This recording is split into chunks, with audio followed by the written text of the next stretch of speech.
Welcome to Lenard Team Connections. Today, we're going to be talking with someone who wasted no time in using her skills to help those on the front lines. Cynthia Federico is doing her part sewing masks. First, let's take a look at some happenings in our community.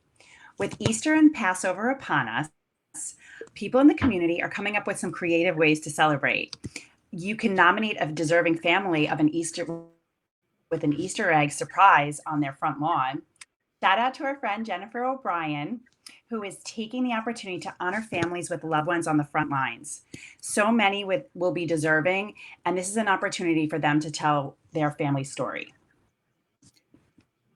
For those who celebrate Passover, there are many restaurants that are providing takeout options for Passover Seder. And if you're still insistent on trying to put the things together to do it on your own, there are some places that you can possibly find what you need. I heard recently from a Facebook friend of mine, Jamie Stone, that North Shore Farms is one example that she came across. She said it wasn't an easy task. She added, email your order by department and be as specific as you can. They denied her order initially, but then she called a few times and got it through. They didn't have everything and messed up a few things, but she figured they're probably bombarded right now. She didn't care. She was grateful for what she could get. Yeah, and on Facebook and stuff, there's been some really great pictures of families celebrating over Zoom. So that's been really great to see also. And now a really heartwarming story. You may want to get a tissue ready. Southside nurses received a standing ovation from their compatriots at the fire department.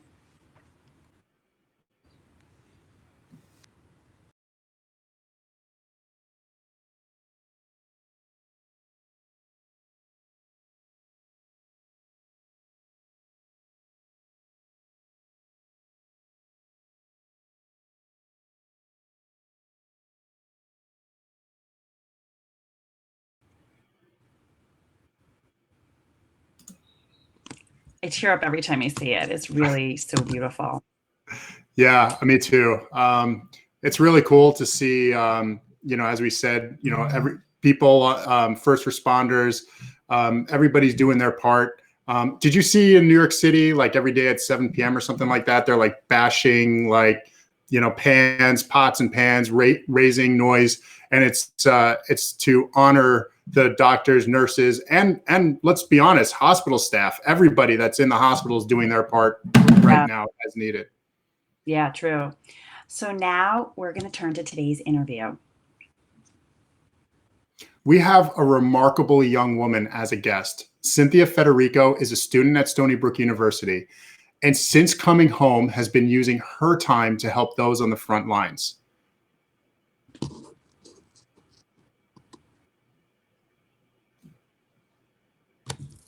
Hi, Cynthia.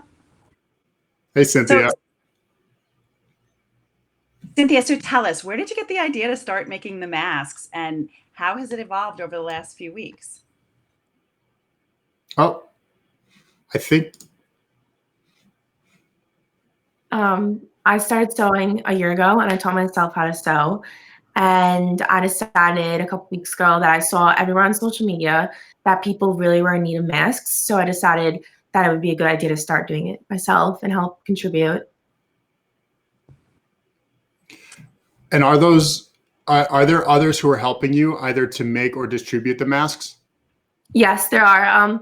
My mom and my neighbor, Kayla Ilchenko, have been helping me at home. I really wouldn't be able to do it without them because it's been so chaotic with all the donations and orders I've been getting. And I have Carmela Quinn, who's been helping me with donations, and my aunt, who lives in Cold Spring Harbor, and some moms that she's friends with have also been helping me make donations. Wow, that's quite a few people you've basically enlisted to help you out. Yeah. So how many are you making a day? Because your mom said. Yeah, I try to make at least 50 to 100. Sometimes I'll make more if I can. Depends on my schoolwork load and what I'm doing throughout the day. But I try to have a goal of 100 a day. Wait, Cynthia, is that just yourself or is that everybody that's helping you? That's just myself and my neighbor. We both have sewing machines and we're busting them out during the day. And then other people are doing too. in addition to the other responsibilities you have going on, you're still turning out 100 a day. That's remarkable. So where are the masks being delivered and how are they being used?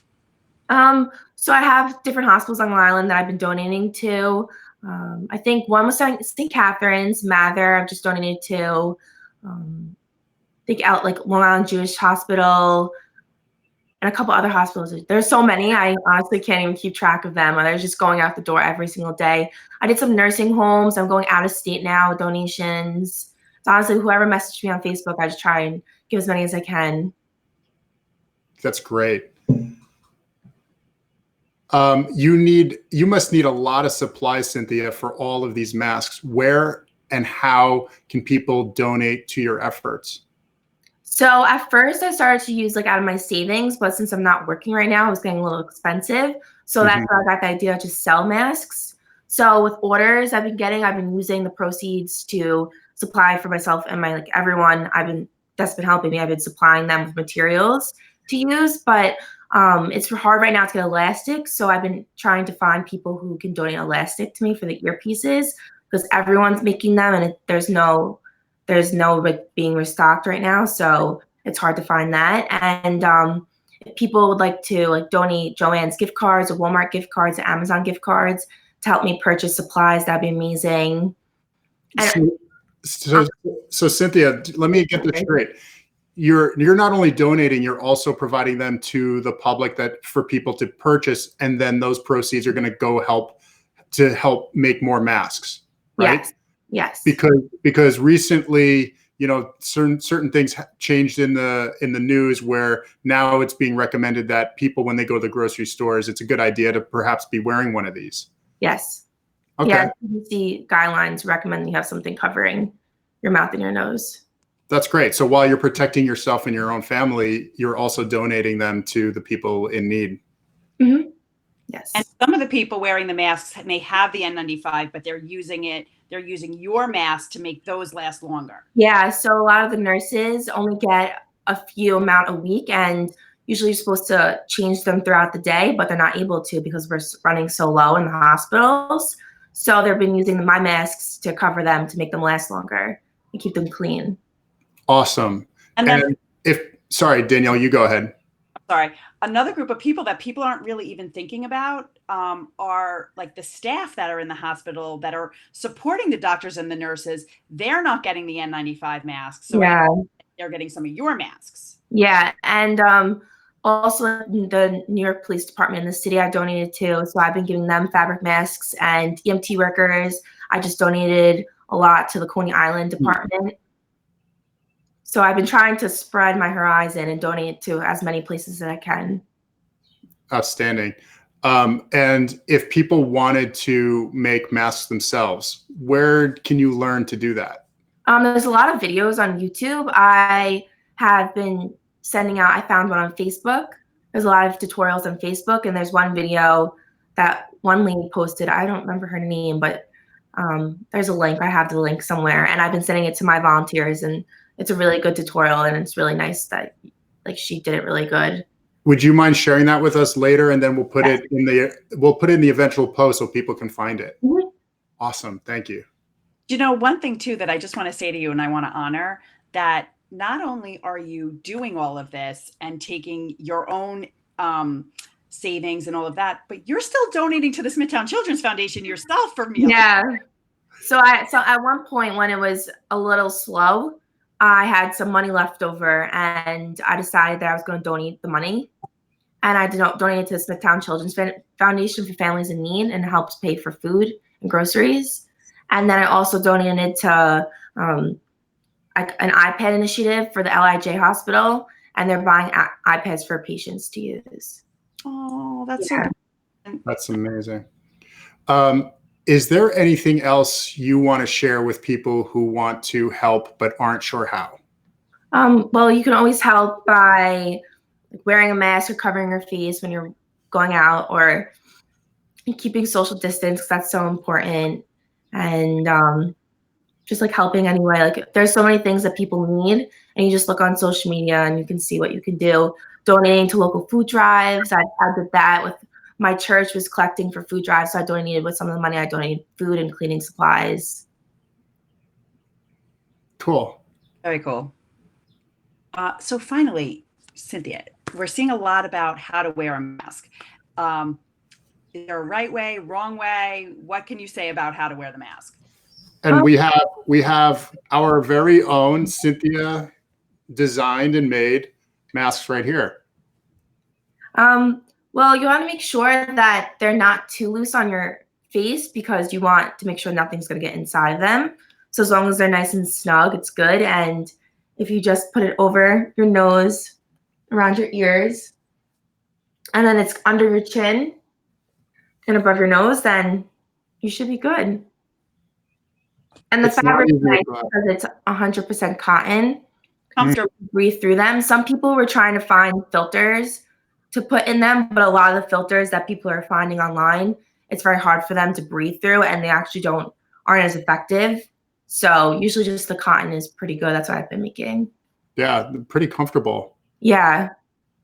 And then waterproof, you can reuse them.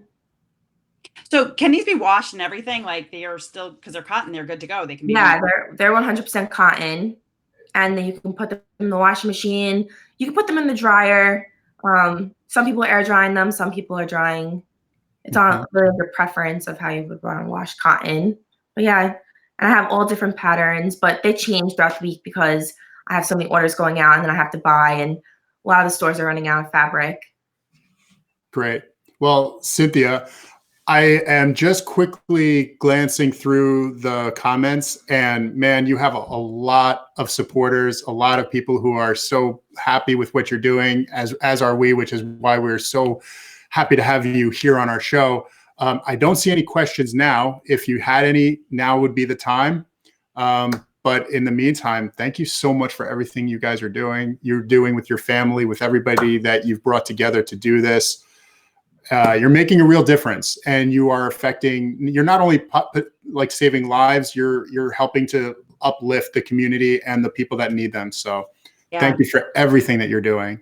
Thank you. Yeah, I just want to say thank you to people who've been supporting me, and especially Hot Dog Moms. My mom posted on there, and everyone's been so amazing placing orders, and it's been really amazing how the community's come together to help me support, and then supporting everyone on the front lines. So it's really amazing to see what everyone's been doing. Wow. Well, keep doing it. The good karma is going to come back your way in spades. So thank you for being with us today. If you missed any of the links we shared on today's episode, don't worry. They'll be added later to the post. So come back soon. Thanks for joining us on Lenard Team Connections today. We're inspired by everything that you're doing. We look forward to connecting with more people like Cynthia who are doing and everything they're doing to support our community. Stay healthy. See you next time.